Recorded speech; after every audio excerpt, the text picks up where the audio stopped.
Hello বন্ধুরা, আশা করি সকালে ভালো আছেন। ব্রেকফাস্ট নিয়ে তো আমাদের সকলেরই খুবই চিন্তা। সকালে উঠেই চিন্তা হয় যে আজকে কী বানাবো, যেটা হেলদিও হবে, টেস্টিও হবে, আবার পকেট ফ্রেন্ডলিও হবে। আজকে এই রেসিপিটা বানালাম। দেখুন তো আপনাদের পছন্দ হয় কি না।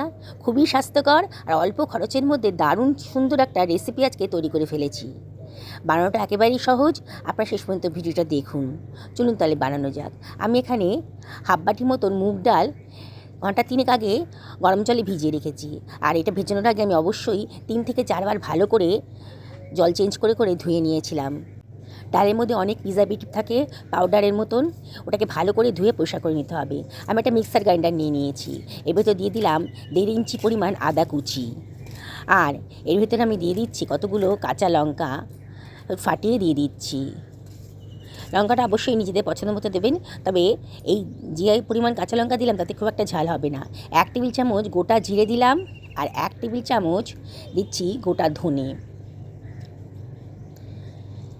আর এর ভেতরে আমি দিয়ে দিচ্ছি হাফ টেবিল চামচ লবণ। দেখুন এভাবে আমি এটাকে একটা পাউডার মতো করে নিয়েছি। খুব একটা বেশি মিহিও হয়নি আর খুব একটা দানা দানাও হয়নি, এরকমই করতে হবে, খুব বেশি মিহি করার দরকার নেই। এবার অন্য একটা পাত্রে এটাকে সরিয়ে রাখছি। এই মশলাটা আমি জল ঝরিয়ে ডালটাকে একটা ফ্রাই প্যানের ভেতর দিয়ে দিচ্ছি। জলটা ফেলে দিয়েছি, যে জলটা আমি ভিজিয়ে রেখেছিলাম, দিয়ে ফ্রাই প্যানের ভেতর পুরো ডালটাই আমি দিয়ে দিলাম। আর আমার কাছে ফ্রোজেন কড়াইশুঁটি ছিল, এটা গরম জলে একটুখানি ধুয়ে নিয়ে আমি দিয়ে দিচ্ছি। আপনাদের কাছে যদি ফ্রেশ কড়াইশুঁটি থাকে তাহলে ফ্রেশ কড়াইশুঁটিই দিতে পারেন। আর দিয়ে দিচ্ছি একখানা টমেটোকে আধখানা করে কেটে এর ভেতর দিয়ে দিচ্ছি। দারুণ টেস্টি একটা রেসিপি আজকে তৈরি হতে চলেছে।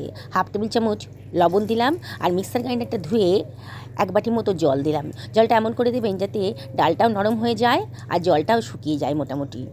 এরম করে জলটা দিতে হবে, খুব বেশি পরিমাণ জল দেওয়া যাবে না। এবার গ্যাস ওভেনে এটা বসিয়ে দিয়েছি। 1/4 টেবিল চামচ মতো হলুদের গুঁড়ো দিয়ে দিলাম আর 1/4 টেবিল চামচ লঙ্কার গুঁড়ো দিলাম, দিয়ে সব কিছু খুব ভালো করে মিশিয়ে নিচ্ছি। বন্ধুরা, একেবারে নতুন ধরনের রেসিপি, আগে হয়তো এরকম ধরনের রেসিপি আপনারা কোনো দিনই খাননি। এটাকে আমি ঢাকা দিয়ে মিনিট 5 মিডিয়াম টু হাই ফ্লেমে রান্না করে নেব। তারপরে ঢাকা সরিয়ে দেখুন একটু নাড়াচাড়া করে দিচ্ছি। দেখেই মনে হচ্ছে আমার ডালটা আর কড়াইশুঁটিটা একটু নরম হয়ে গেছে। একেবারে সেদ্ধ হতে হবে না, একটু নরম হলেই হয়ে যাবে। দেখুন একটু নরম হয়ে গেছে। এবার আমি গ্যাসের ফ্লেমটা অফ করে দেব। বন্ধুরা, রেসিপিটা ভালো লাগলে লাইক শেয়ার কমেন্ট করতে কিন্তু ভুলবেন না। দেখুন আমার ঠান্ডাও হয়ে গেছে আর যে জলটা ছিল এক্সট্রা সেটাও ডালটা অনেকটাই শুষে নিয়েছে। আমি হাতা দিয়ে একটুখানি স্ম্যাশ করে দিচ্ছি। দেখুন বন্ধুরা, কড়াইশুঁটিগুলো যেন একটু স্ম্যাশ হয়ে যায়। এবারে আমি টমেটোর যে খোসাগুলো ছিল সেগুলো আমি বাদ দিয়ে দিলাম, মানে ফেলে দিলাম আর কি। 1 টেবিল চামচ জোয়ান হাতে ডলে দিয়ে দিলাম। জোয়ানটা গ্যাস অম্বলের প্রতিষেধক। এবারে মিক্সার গ্রাইন্ডারে যে মশলাটা বানিয়েছিলাম সেটা আমি দিয়ে দিচ্ছি। হাত দিয়ে সব কিছু খুব ভালো করে মিশিয়ে নিচ্ছি। খানিকটা ধনেপাতা হাতে ছিঁড়েই দিয়ে দিলাম, একটু বড় বড় সাইজের করেই দিয়ে দিলাম। আর এর ভেতর দিয়ে দিচ্ছি 1 টেবিল চামচ মতো চাট মশলা, সুন্দর একটা টেস্ট আসবে। আর 1 টেবিল চামচ সাদা তেলও দিয়ে দিলাম, দিয়ে আবারও সব কিছু খুব ভালো করে মিশিয়ে নিচ্ছি। এবারে আমি এর ভেতর দিয়ে দিচ্ছি 2 বাটি পরিমাণ আটা। আমি আজকে আটা দিয়ে বানাবো, আপনার ইচ্ছা করলে ময়দা দিয়েও বানাতে পারেন কিংবা আটা ময়দা মিশিয়েও বানাতে পারেন। তবে আজকে আমি খুবই হেলদিভাবে বানাবো বলে আটা দিয়েই বানিয়েছি। আটা দিয়ে আমি সব কিছু ভালো করে মিশিয়ে নিচ্ছি। প্রথমে কিন্তু জল দেবো না, প্রথমে শুকনো অবস্থাতে ভালো করে সব কিছু মিশিয়ে নেব। তারপরে প্রয়োজন মতো অল্প অল্প জল দিয়ে আমি একটা ডো বানিয়ে নেব। বন্ধুরা, যারা আজকে আমার চ্যানেলে প্রথম, তাদেরকে রিকোয়েস্ট করবো আমার চ্যানেলটা সাবস্ক্রাইব করার জন্য। পাশে থাকা বেল আইকনটা অবশ্যই ক্লিক করে দেবেন, তাহলে আমার রান্নার নোটিফিকেশানটা আপনারা জলদি পেয়ে যাবেন। দেখুন আমি কিন্তু খুব স্মুথভাবে একটা ডো বানিয়ে নিয়েছি।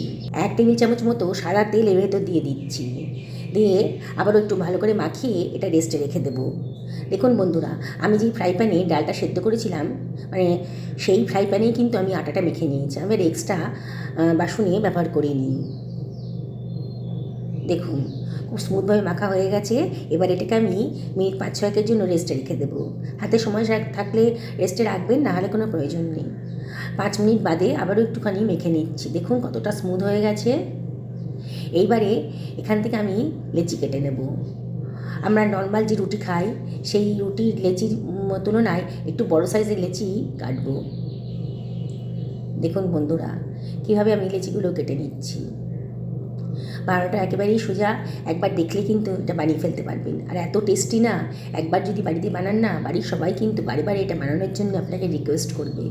আমি অল্প আটা দিয়ে এটাকে একটা রুটির মতো করে গোল করে বেলে নিচ্ছি।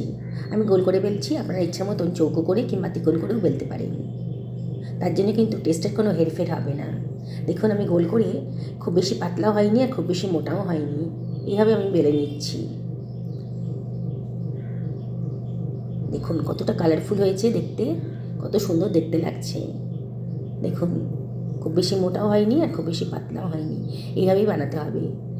সাইডের শেপটা যদি আরও সুন্দর করে করতে চান, তাহলে একটা বড় সাইজের বাটি মাঝখানে, রুটিটার মাঝখানে বসিয়ে দেবেন। একটু চাপ দিলেই সাইড থেকে কিন্তু এক্সট্রা আটাটা খুলে যাবে। দেখুন আমি কীভাবে করছি। যদি মনে করেন প্রয়োজন আছে তাহলে করবেন, নাহলে এমনিতেই গোল গোল করে বেলে আপনারা ভেজে নিতে পারেন। দেখুন এক্সট্রা আটাটা আমি ফেলে দেবো না, এটা মেন আটার মধ্যে রেখে দেবো। এটা দিয়ে আবারও পরোটা বানিয়ে নেব। দেখুন একেবারে গোল মতো হয়েছে, দেখতে খুবই সুন্দর লাগছে। একটা তাওয়া গরম করতে দিয়ে দিয়েছি। এই তাওয়ার ভেতর আমি একটা বেলে রাখা রুটি দিয়ে দিলাম। দিয়ে কয়েক সেকেন্ড পরে কিন্তু ওপরটা বেশ শুকিয়ে শুকিয়ে এসছে, বোঝা যাবে নিচের পোর্শনটা কিন্তু হয়ে গেছে। এইবারে উল্টে পাল্টে আমি এটাকে ভালো করে শুকনো অবস্থাতেই ভেজে নেব। যখন সুন্দর করে শুকনো অবস্থাতে ভাজা হয়ে গেছে, তখন অল্প তেল দিয়ে, সাদা তেল দিয়ে আমি ওপর পোর্শনটা একটুখানি মাখিয়ে নিচ্ছি। আবারও ওটাকে উল্টে আবারও একটুখানি তেল দিয়ে আবারও নিচের পোর্শনটাতেও একটুখানি তেল লাগিয়ে দেবো। এবারে উল্টে পাল্টে ভালো করে ভেজে নেব। দেখুন চেপে চেপে ধরলেই কিন্তু সুন্দর করে ভাজা হয়ে যাবে, অল্প তেলেই ভাজা হয়ে যাবে, খুব একটা অয়েলের প্রয়োজন হবে না।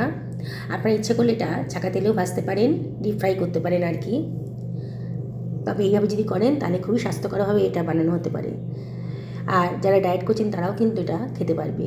এত হেলদি আর প্রোটিন সমৃদ্ধ ব্রেকফাস্ট, আপনারা এটা ডিনারেও কিন্তু তৈরি করে ফেলতে পারেন। এর সাথে একটু রায়তা হলেই পরে কিন্তু খাওয়াটা হয়ে যাবে। দেখুন বন্ধুরা কত সুন্দর দেখতে লাগছে, বললাম না বাড়ির বড় থেকে ছোট সবাই কিন্তু খুব খুশি মনে এটা খেয়ে নেবে। দেখুন বন্ধুরা কত সুন্দর দেখতে লাগছে। অবশ্যই বাড়িতে একদিন বানিয়ে ফেলবেন আর আমাকে কমেন্ট করে জানাবেন যে আপনাদের কেমন লাগলো রেসিপিটা। যারা ফেসবুক থেকে দেখছেন তাদেরকে রিকোয়েস্ট করব আমার পেজটাকে ফলো করার জন্যে। দেখুন চটজলদি কত সুন্দর একটা ক্রিস্পি পরোটা তৈরি হয়ে গেল, যেটা কিনা একেবারেই হেলদি আর যথেষ্ট টেস্টি। আবারও আপনাদের রিকোয়েস্ট করব একদিন অবশ্যই বাড়িতে বানান। দেখছেন তো মুগ ডাল আর কড়াইশুঁটি দিয়ে এই পরোটাটা বানিয়ে ফেলেছি। একেবারে নতুন ধরনের রেসিপি, একঘেয়ে রেসিপি একেবারেই না। একদিন অবশ্যই ট্রাই করবেন। সকলে ভালো থাকুন এই কামনা করে ভিডিওটা এখানে শেষ করলাম। নমস্কার নেবেন।